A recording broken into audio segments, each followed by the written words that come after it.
membaca Al-Quran, karena dengan Al-Quran itu akan membuat hati kita tenang dan mengingat Allah Subhanahu wa Ta'ala. Untuk basmalah di sini. أعوذ بالله من الشيطان الرجيم بسم الله الرحمن الرحيم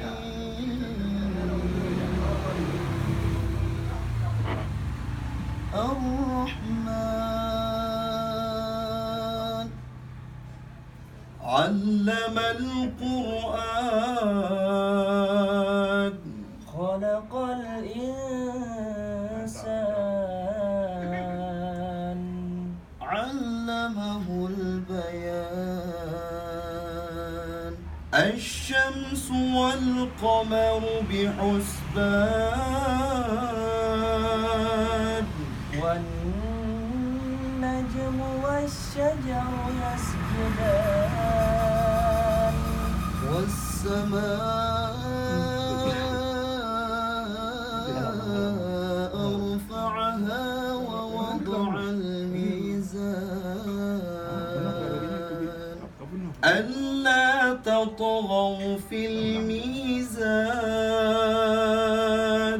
وأقيموا الوزن بالقسط ولا تخسروا الميزان والأرض وضعها للأنام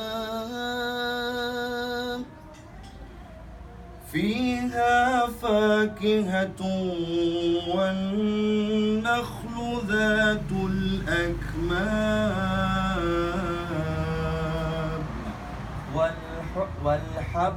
والحب ذو العصف والريحان فبأي آلاء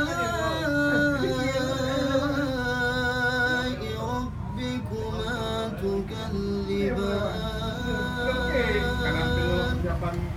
خلق الإنسان من صلصال كالفخار وخلق الجان من مارج من نار فبأي آلاء ربكما تكذبان